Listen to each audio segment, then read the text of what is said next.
बिस्मिल्लाहिर्रहमानिर्रहीम। My dear well wishers, Inspire group की तरफ से आपको सलाम। इस वीडियो में इस हवाले से बातचीत करेंगे कि what is diploma in pharmacy, what is category B. My dear well wishers, pharmacy technician क्या होता है? Works closely with the pharmacist. आप पहले जान चुके हैं, फार्मासिस्ट वो शख्स होता है जो डॉक्टर ऑफ फार्मेसी होता है, जिसने फॉर्म डी किया होता है। ये शख्स फार्मेसी टेक्नीशियन जो है इसके करीब तरीन होता है to ensure the health and safety of their patients, यानी कि जो पेशेंट्स हैं उनकी हेल्थ के लिए, उनके तहफ़्फ़ुज़ के लिए, उनकी सेफ्टी के लिए ये फार्मासिस्ट के करीब बैठकर काम करता है। और इस तरह से dispensing medication to patients as providers orders, जो फार्मासिस्ट ऑर्डर करेंगे उनके ऑर्डर्स के मुताबिक ये मेडिकेट करेगा किसको? पेशेंट्स को। Now we discuss eligibility of diploma in pharmacy category B. तो इसके लिए मैट्रिक होना जरूरी है, और मैट्रिक में ये फिजिक्स, केमिस्ट्री और बायो, यानी कि साइंस के साथ विद बायो ये इसने मैट्रिक किया हो। अगर एफएससी की हो तो ये प्रेफरेंस होगी। अगर हम पब्लिक सेक्टर की बात करें तो पब्लिक सेक्टर में थोड़ा सा मेरिट इसका अप होता है, ये तकरीबन 70% या 75% एंड अबव रहता है। और अगर हम इसकी प्राइवेट सेक्टर की बात करें तो प्राइवेट सेक्टर वाले तकरीबन 50% या इससे भी अगर उनको स्टूडेंट ना मिले तो 45% से ऊपर वो ले लेते हैं। नेक्स्ट ड्यूरेशन की बात है। ड्यूरेशन इसका my dear well wishers 2 years है। ये 2 साल को होता है। पहले साल में को पार्ट 1 कहते हैं, दूसरे साल को पार्ट 2 कहते हैं। और जो इसका एग्जाम होता है, इसमें चूंकि ये रेगुलर एडमिशन होता है, ये कैटेगरी बी का, तो इसमें प्राइवेट नहीं है, रेगुलर एडमिशन होता है। और रेगुलर एडमिशन में क्लासेस अटेंड करना पड़ती हैं, इनकी बाकायदा टीचिंग होती है। और इसके थ्योरी और प्रैक्टिकल पार्ट 1 में, इसी तरह से थ्योरी और प्रैक्टिकल पार्ट 2 में, दोनों सालों में इस तरह से पेपर्स और प्रैक्टिकल्स होते हैं। और इनमें अलग-अलग पास होना जरूरी होता है, यानी कि थ्योरी में भी पास हो और इसके प्रैक्टिकल में भी पास हो, देन वो पेपर पास कंसिडर किया जाता है। फी पैकेज, अगर हम पब्लिक सेक्टर की बात करें my dear well wishers, fee package इसका 20,000 से 30,000 तक, ये पब्लिक सेक्टर की बात है। लेकिन ये पर ईयर है, 1 साल की फी है इसकी 20 से 30,000। लेकिन अगर हम प्राइवेट सेक्टर में जाएं तो प्राइवेट सेक्टर वाले इसकी तकरीबन एवरेज 1 ईयर की है 1 लाख एंड अबव वो फी वगैरह लेते हैं।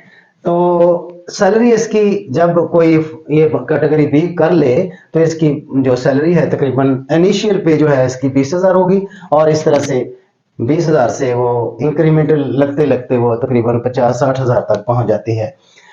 इंस्टीट्यूशंस, पंजाब फार्मेसी काउंसिल है इसका, जो पूरे पंजाब को डील करते हैं, पंजाब फार्मेसी काउंसिल, जिसको पीपीसी कहते हैं। ये क्या है? Government of Punjab health department है। ये हेल्थ डिपार्टमेंट के ज़रिए से है, ये पीपीसी काम करता है, जो इसके इस सिस्टम के कैटेगरी बी के इसकी एलिजिबिलिटी, ड्यूरेशन, फी पैकेज और इसके एग्जाम, इसका सिलेबस, इसकी मार्किंग, इसके सर्टिफिकेट वगैरह तमाम ये जारी करने का ये जिम्मेदार होता है। और पीपीसी ही एग्जाम लेता है, बाकायदा एग्जाम होता है, सेंटर बनते हैं और इस तरह से प्रैक्टिकल्स होते हैं जिनमें अलग-अलग पास होना जरूरी होता है। और इस तरह से कोई भी जो स्टूडेंट है वो इस कैटेगरी में तमाम चीज़ों को पूरा करते हुए वो अपनी सर्टिफिकेट या सनद हासिल कर लेता है। My dear well wishers, age limit इसमें पहले हुआ करती थी 35 इयर्स, यानी कि आफ्टर मैट्रिक और आफ्टर एफएससी थी 35 इयर्स। लेकिन इस वक्त नो एज लिमिट है, इसकी कोई एज की लिमिट मुकर्रर नहीं है। कोई भी बंदा इसमें एडमिशन लेकर कैटेगरी बी कर सकता है। पासिंग मार्क्स की बात करें तो ये जो पीपीसी एग्जाम लेती है पंजाब फार्मेसी काउंसिल, ये एग्जाम जो लेती है, तो इसमें जो पेपर और जो प्रैक्टिकल है दोनों में 50% मार्क्स जो है वो होने जरूरी हैं, देन ये क्लियर करते हैं, पास करते हैं। Now discuss about the first year subject anatomy to physiology. Number 3 paper है फार्मास्यूटिक्स 1, बायोकेमिस्ट्री, माइक्रोबायोलॉजी और फार्माकोगनोलॉजी। ये 6 पेपर्स हैं पार्ट 1 में। पहले साल में ये 6 पेपर्स हैं सिलेबस इसके। और इसी तरह से अगर हम पार्ट 2 की सेकंड ईयर की बात करें तो इसमें पेपर्स होंगे first pharmacology, social behaviour and law, number 3 में फार्मास्यूटिक्स 2 और पेपर नंबर 4 फार्मास्यूटिक्स 3 और लास्ट पेपर इसका 5वां है कंप्यूटर। तो इन दोनों में पार्ट्स में पेपर्स और प्रैक्टिकल्स होते हैं और दोनों में पास होना जरूरी है। और जब कोई भी स्टूडेंट ये सारे पेपर्स प्रैक्टिकल्स पास कर लेता है तो वो कैटेगरी बी जो डिग्री है, सनद है, उसको हासिल करने का वो मजाज होता है। Now we discuss job areas of category B. इसके job areas public and private hospitals हैं, जितने भी पब्लिक हॉस्पिटल हैं वहां पर इसकी सीट्स हैं और प्राइवेट हॉस्पिटल्स में भी इसकी सीट्स होती हैं। वहां पर जॉब अगर मिलती है पब्लिक सेक्टर में तो काम किया जा सकता है और इसकी पे अच्छी खासी होती है, और प्राइवेट सेक्टर में अगर कोई काम करना चाहे तो वहां भी काम कर सकते हैं। जितने भी हेल्थ केयर कंपनीज हैं, हेल्थ केयर कंपनीज, इनमें इनकी जरूरत होती है, इन कंपनीज को नीड होती है ऐसे लोगों की जिन्होंने कैटेगरी बी किया होता है, तो वहां पर जॉब दरकार होती है।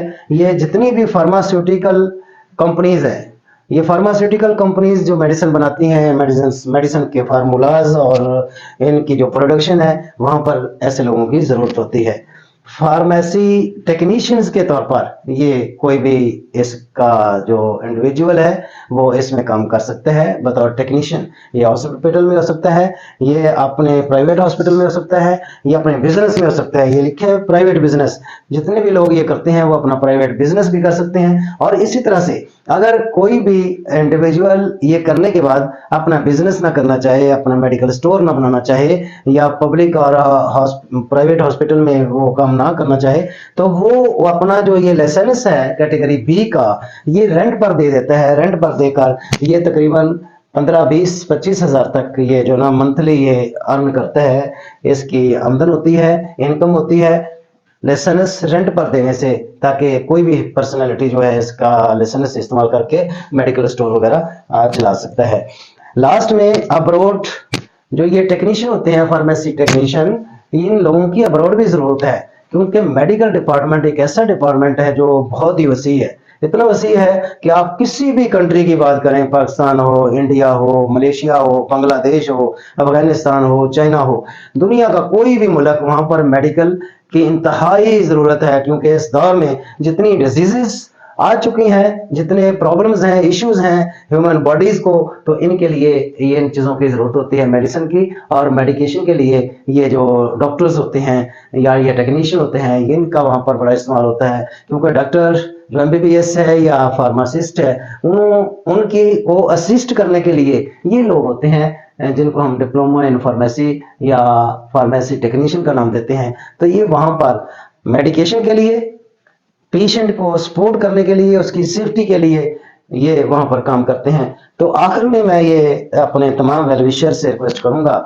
कि ये दौर चेंज हो चुका है। आप पहले दौर में जाएं तो वहां पर इतनी डिजीजेज नहीं थी, इतने इस तरह के हालात नहीं थे।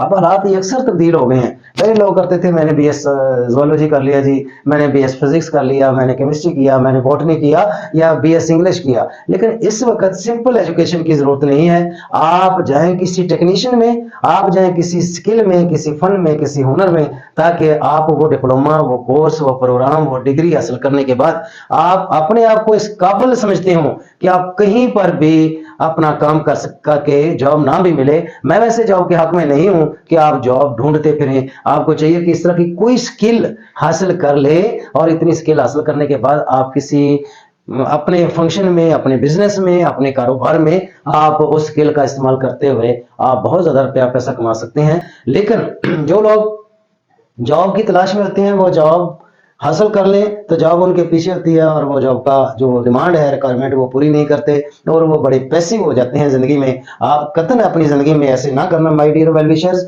आप स्किल हासिल करो, स्किल अचीव करना बहुत जरूरी है इस दौर में। सर्वाइवल के लिए, अपनी जिंदगी को ईजी बनाने के लिए, आसानी के लिए ये बहुत जरूरी है कि आपके पास कोई स्किल हो, फन हो, कर्तव्य हो, तो आप अपनी जिंदगी को सक्सेसफुली आप स्पेंड कर सकते हैं। लेकिन अगर आपने स्किल हासिल ना की, आपने सिंपल एजुकेशन ली और सिंपल एजुकेशन से आप अपने आप को सर्वाइव नहीं कर सकोगे। तो ये जो पंजाब फार्मेसी काउंसिल है, इसका लिंक और इसके जो एडमिशन्स हैं इन अदारों के लिंक्स वगैरह डिस्क्रिप्शन में दे दिए जाएंगे। तो उम्मीद करता हूं कि ऐसे स्टूडेंट्स जिनके मार्क्स कम आए हैं मैट्रिक में, एफएससी में, तो इन एडमिशन की तरफ आएँ, ये स्किल्स हासिल करें और डिस्क्रिप्शन में इनके लिंक्स देकर अपने आप को आप अहल बनाएं कि आप इसमें एडमिशन ले सकें। Thank you very much. अस्सलाम वालेकुम।